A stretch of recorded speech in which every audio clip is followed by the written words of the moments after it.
Good morning! Mag-harvest ako ng vermicast. Yung tae ng ANC. Night, African Night Crawler. Ito ang gumagawa ng pure organic fertilizer. Bulati yung tae niya. So, ito isa pa rin itong nakakatulong sa kalikasan dahil yung mga basura tulad ng dry leaves, dayami, yung puno ng saging, manure ng mga animals like kalabaw, baka, goat, and chicken, then pigs. Pwede natin ilagay. Karton po, pwede na natin ilagay yan. Kinakain siya, mga papil, kinakain niya, basta basa-basain lang.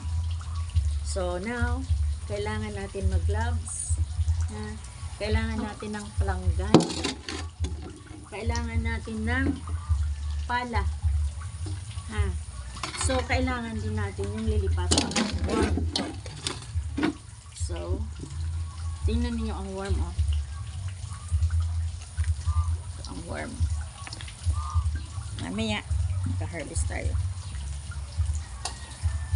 Napakaano nito, napakahalaga ng ating organics. Hindi na tayo masyadong nakakatipid, hindi na tayo masyadong bumibili ng mga synthetic fertilizer. Ito yun.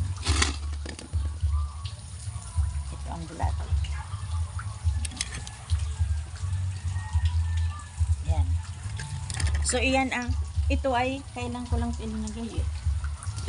So, ngayon, oras na nang kunin natin yung tae niya. You need pala. Palangin na natin. Okay. Tapos, pipiliin na natin yung mga bulati atin yun. Yan ang bulati. Pipiliin na natin yung lay dyan. Bago kayo mag-harvest, it should be na mayroon na kayong paglilipatan. Dahil ito po pwedeng ilagay lang ninyo sa isang tabi dahil magpe-prepare pa kayo. Ito ay layasero. Once na hindi sila comfort sa tirahan nila o kaya nagugutom-gutom, ito po ay layasero. Tatakasan kayo. So mahirap nito at magiging pis ito ng pananim. So kaya kailangan busugin nyo at alagaan. Laging basa-basa. Ang kulungan ay medyo may kaunting part na elevated dahil pwede na kayong kumuha sa portion na yun sa nakakataas na gamitin niyo sa halaman niyo. Pero may mga process pa na ginagawa bago nyo gamitin sa tanim. Dapat walang matirang bulati doon sa vermicast na i-apply ninyo sa iyong halaman. Dahil iyon din ang sisira ng halaman niyo. So, paano ang gagawin? Pagkatapos ng ganito, isilid na muna sa isang sako kasi yung mga eggs niyan dapat mahats. Yung mga hindi ko napulot, dapat lumaki muna. And then, pupulutin nyo ulit. Ihiwalay ninyo ulit. Then, i-sprayhan natin ng insecticide para mamatay yun. Mamatay yung mga natira pa doon na bakterya bago natin ilagay sa ating pananim. Biladin, i-dry, isak, and then 1 week naman sa panin. Ako kasi sinasala ako. Kaya maganda. So, ito po ay binibenta. Ang bulati, binibenta ko pa rin. So, kaya, gusto, avail na. Ito na. Pulutin na natin. Namaya, ipapakita pa sa inyo yung panibagong lilipatan ng mga ANC. Kasi na-experience ko nung hindi ko siya nabasa, naglalayas, tumatakas pag gabi. Makikita mo sa isang katabing mayroon ng mga bulati, ang dami. Sa baba ng fish pond, mayroon dami. Imagine. Yan ang bulati. So, kaya tiyaga lang, nakakatulong ka tayo sa kalikasan at masustansya pa ang na i-contribute sa ating mga pananim. Kaya, pangalawa ko na tong harvest since April last year, kasi binili ko ang worm, birthday kong tunay, until now, marami na siya. Kaso nung ilagay ko siya doon, tumakas ng tumakas, hindi na alagaan. Kaya nakita ko, ilan na lang gaplato na lang, ay dumami na naman. Madali siyang mag-multiply So, tiyaga lang. Lahat ng bagay, pag maalagaan, ay maganda ang hantungan, ang resulta. So, mga dry leaves, yung mga winalis sa surroundings nyo, mga karton, mga papel, dayami, manure ng kalabaw, baka, goats, lahat ng tai. I-dry naman niyo kasi hindi naman yun magandang ilalagay ninyo na basa siya o bagong tai. Chicken manure, yung mga sa poultry. Ako bumibili ako ng mana kalabaw manure, isang sako sa Bini. 100 ang bili ko. Sa mga bata dyan. Marami nagbo-volunteer na kukuha ng tai. So, at least nakakatulong ako sa mga bata. So, ito ang magandang paraan kung paano natin paano tayo makakontribute sa ating kalikasan. Kaya pag malayo pa ang pag-transfer ko ng mga bulati, iniimbak mo na yung mga dry leaves sa sako, tinatambak. Darating man yung pagta-transfer ko, medyo nabubulok-bulok na. Iyon ang mas maganda. Yan ang mas maganda kasi madali na nilang kainin. So ito naman, pag ang lalaki, ang tataba tataba, bulati. Yan. Ang tingsyaga lang. Mga 10 sako ata ito ang na-harvest dito. Tama-tama, stay at home na ako. Meron na akong vermicast na marami. Isa pa, may plantation ako ng grapes. Ito ang kailangan. So, matagal-tagal pa itong magamit. 1 buwan pa Kasi papalakihin ko pa itong mga naiwan ditong eggs Ayan, may mga maliliit pa Then, idodry pa to. Kasi papatayin pa yung mga insekto dito. Kaya ito para hindi maapektuhan yung plants natin. So, kung gusto mag-avail, pwede rin po. Kundi, ipopost ko na lang po. Kung pwede na. Kasi marami pang proseso po.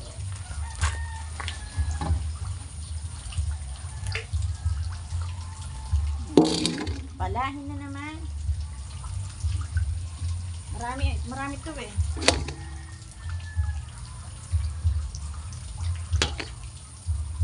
Imagine nyo, ang laki-laki. Isang katerbay. Punong-puno tong hole na to ilang buwan lang. Ubus nila. Grabe, ang ganda Ito po talaga. Noong nag-umpisa pala ako sa mga plantitas, bumibili ako sa online ng vermicast. Magkano ang kilo? Ang mahal. Hindi ko pa alam kung pure na vermicast yun. O baka may halo na yun na Kasi ang tagal mag-culture ng Maraming proseso. So ito, minabuti kung nagkaroon ng ganito. Nakakatulong pa tayo sa environment. Na walang sunog, walang nagsusunog. Yung mga dahon, at least na isi-save ko. Yung mga lahat, kain ng manok dyan, pinapawalis ko para ilagay dito. Yung mga karton, mga papel, kailangan ipunin ninyo sa isang tabi kung mayroon kayong ganito. Kasi hindi na kayo magsusunog ng marami. Kaya plywood nga tingnan nyo. Ito tingnan nyo ang karton. Di pa to na kailan lang ito ilinagay ko tingnan nyo to. Ito na. Tingnan mo ang kasi wala na yung takip niya Ayan. Kinakain nila lahat Sako lang at bato saka plastic ang hindi nila nakakain. Diba? So at least makakatipid tayo ng makakatipid tayo ng mga synthetic fertilizer. So abangan, ang susunod na ipipicture ko ang paano mag-culture o magpadami ng kabuti. So yan pag-aaralan ni Lola Baby. Ha? So doon na tayo sa doon na tayo sa imbakan. Tingnan natin kung paano natin paano ninyo matuto kayo paano natin paano mag-prepare ng lipatan ng bulati. Kasi hindi ito basta-basta maraming proseso nito Dapat nga pinapabulok-bulok mo na yung mga dahon, yung dayami, yung dahon ay yung puno ng saging para madaling i-digest nila, madaling nilang kainin. Hindi yung napinutol lang yung kahoy. Meme! Gutom na po kayo? Ito yun So, kailangan itong tatakpan dahil sila ay wala na nga yung inano ko. Tina, saan na kayo? Ayan sarap ng life. Ang dami nila Ayan. Mahinamata, hindi ko nailipat ko gabi. Kailangan basahin ito mamaya. Ayan na sila. Ayan na sila. Ayan na. Tsaga lang. Okay, takpan na ninyo kasi ang inaano nito, ang kaaway nito dito ay manok. Pero hindi naman kasi pag hindi na naumpisa ng manok, hindi naman. Sa gabi, kaya bakit tinatakpan ito? Kasi gabi silang kumakain. So, kailangan madilim. Hindi pa yan totally covered niyan. Yan ay pagkain pa nila yung karton na yan. Mamaya pa tatakpan ko talaga. Mimi. So, iyan ang ang unang proseso ng mag-prepare muna ng lalagyan bago mag-transfer para hindi mawala yung yung inyong bulati. Dahil layas to Wala lang tubig or dry yung kanilang tirahan, lalayasan kayo. Kulang sa pagkain, lalayasan din kayo. Oo, layas So, ngayon natuto na ako paano mag-produce ng vermicast. Kaya,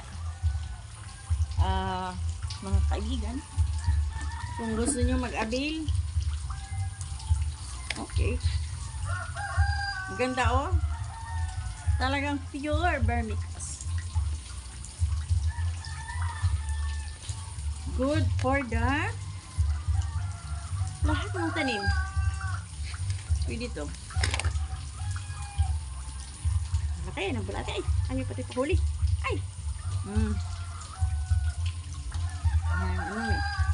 Kaya yung mga bata ayaw, takot baka daw sila kagatin pag nakakakuha ng malaki. So, Happy New Year everyone! Keep on watching kung ano man ang aking mga i-upload. This is regular na. Lahat ng bagay-bagay sa aking environment ay isi-share ko sa inyo. Grafting ng bonggabilya, grafting ng paano magpunla, paano mag-umpisa sa grapes, paano magpa-hatch ng African hito, paano magpa-hatch ng lobster. So, iyan po ay ipipicture ko sa inyo some days kasi stay at home na ako. So, don't miss! Marami pa akong i-upload, i-update sa inyo. Lahat ay ituturo ko sa inyo one by one, step by step. Ito pa lang, Ito pa lang. Ibinigay ko na sa inyo yung clue kung paano mag-prepare ng habitat ng ENC. Then, kung ano ang mga dapat ilagay. Kung bakit gabi sila bakit tinatakpan. Iyon ang So, next, yung fines na ang ipipicture ko sa inyo tungkol sa vermicast. Okay? Thank you very much. And Happy New Year, everyone.